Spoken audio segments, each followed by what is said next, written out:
So, the Mueller report did report on Konstantin Kilimnik and touched on Manafort giving him information, polling data. It sounded really low end, like yeah, guys, just checking in, things are going awesome, that level stuff. But it was the only thing they have the paperwork on that they the initial ones because Rick Gates was not on board.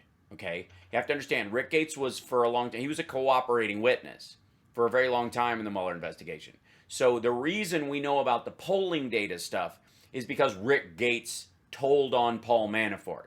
Once Manafort had access to or was getting information directly from Trump or the family or on his own, people who would not later cooperate with Manafort or with the Mueller investigation, then none of that shows up. So the conduit, the initial conduit, the leak came because Rick Gates told everybody, yeah, he asked me for this polling data, and then that he gave it to this guy, and now I know that.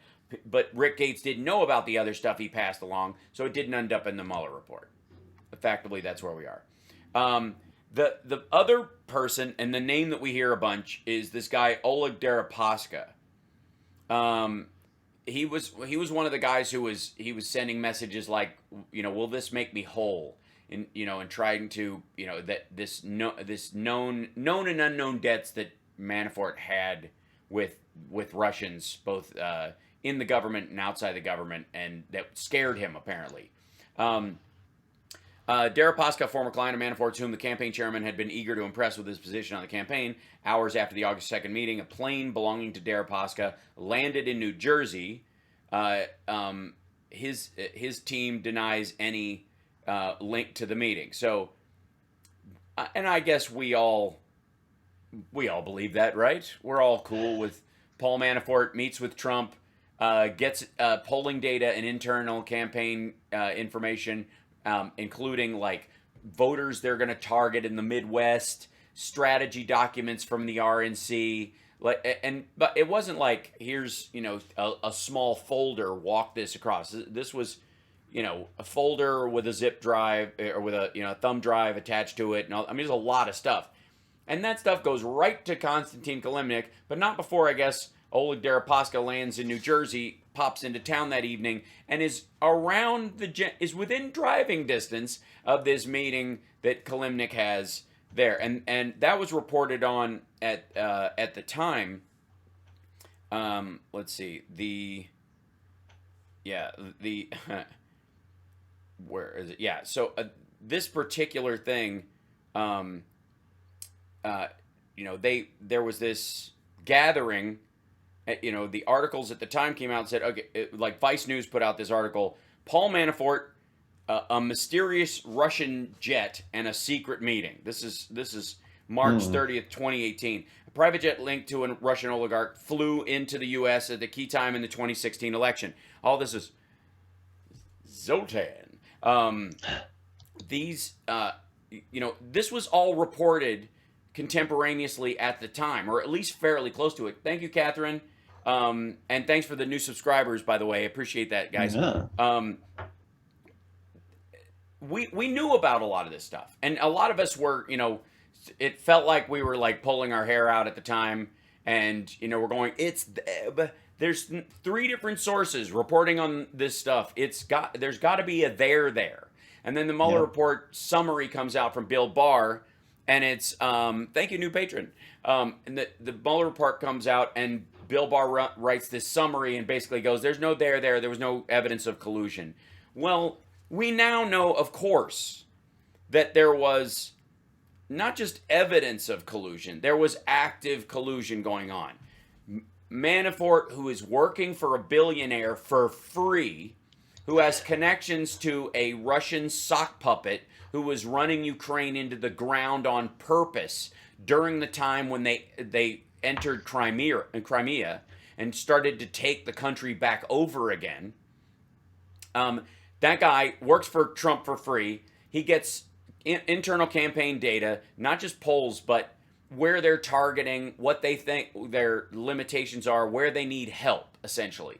That's what these documents are. All this polling data, all this stuff about, what voters they're going to target in the Midwest, all that stuff is letting the Russians know, here's where we need some help. Now, when a super PAC runs ads for, Mitch McConnell or Ted Cruz, and they have footage of these guys in it, they cannot be provided by the campaign or the person themselves. They either have to get footage from the news and pay for it, or they have to magically stumble upon it. And so if you'll recall, during the previous election cycle when Ted Cruz and Mitch McConnell were running, not in 2020, but in the cycle before for them, this weird footage started showing up online of Mitch McConnell with his wife just oddly smiling at the camera. Remember that stuff? Yeah. Okay, That was really and it was creepy. just sitting on the internet. It was just, it was just silent footage of them, like, home shots and all this kind of stuff. And the reason is because this was, to anybody that has any brains, them working around the limits on being able to present stuff to, to their super PAC. Here's some great footage to use in ads to help us win re-election. We can't give it to you directly, so we'll post Right. it. We'll leave it unlisted. We can't leave it private because if we're caught giving you a password. But if you stumble upon it, or somebody were to show it to you because they knew it was there without any instigation from us, you could use that footage. Because we need help, and we need family man storylines, and we need, what a great, Christian conservative family values thing. We need ads about that. And you can't grab footage like that off the news, so we got to sneak it to you. So there's this footage of Ted Cruz with his arm around his brother and sitting with his family and talking with his wife and Yeah. a lot of silent footage. Well, that's because you can't coordinate with a super PAC. What effectively the Trump campaign was doing was coordinating with Russia as a super PAC. And what Russia did with that information that they got was attack the electorate in all these areas, drum up divisions, foment, fears of the other, Yep. create fake Facebook groups, create fake Facebook gatherings, BLM groups and Muslim Americans for Sharia law in Force Ohio and weird that. things to trend on Twitter. Right, and that didn't actually happen, but Right. helped. But as an advertising strategy, was so ubiquitous because of social media that it eventually it made a shift in the electorate. Then the rest of it was anti-Hillary Clinton stuff. She's got him beat on stability. She's got him beat on national security. She's got him beat on like a history of understanding policy. So we need you to chip away at those three things, not just in right-wing circles because we think we got them locked down. We need you to depress the vote of liberals and progressives around Hillary Clinton. And we need it in these 4 states. Well, in 3 of those states, they were successful. And Donald Trump won the Electoral College because of 74,000 votes in 3 states. 74,000 people. The cost of shifting the election of the United States cost the Trump campaign almost nothing because Russia paid for it in terms of, millions of rubles paid directly to Facebook that they didn't even hide. We now know that they were paid in rubles for political ads. 74,000 votes, 74,000 Ugh. people. All you had to do was talk, somewhere between 60 and 80,000 people in these 3 states into not voting at all, hating Hillary Clinton, but voting down ticket for Dems across everything else if that's what they wanted, or not voting, leaving the president blank, or voting for Donald Trump because you're just so aggravated and you want to show her. And they knew that statistically that was possible in 4 states, and this would give Donald Trump the Electoral College edge. And the irony is that were the election laws that they're pushing in these countries, that they're so afraid of voter fraud and all these kind of things, were they in place, more than likely Donald Trump never would have been elected.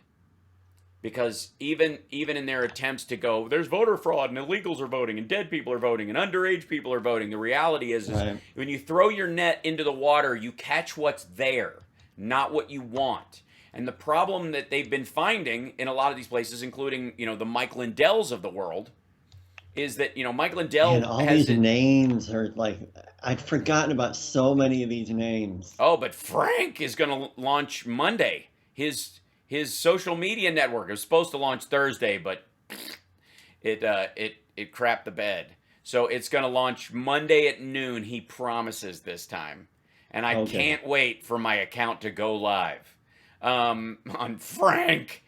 We got to take a break. We'll be back right after this. This is for anybody who was looking for proof that that there is a direct linkage of information from Donald Trump, the man, to his campaign chairman who was working for free, to a Russian spy who was working in cahoots with a Russian oligarch who is financially tied to Putin, and both of them speaking to Putin and the GRU, and then bringing information back through that same channel through Manafort to Trump, and affecting where they had rallies, what was said at rallies.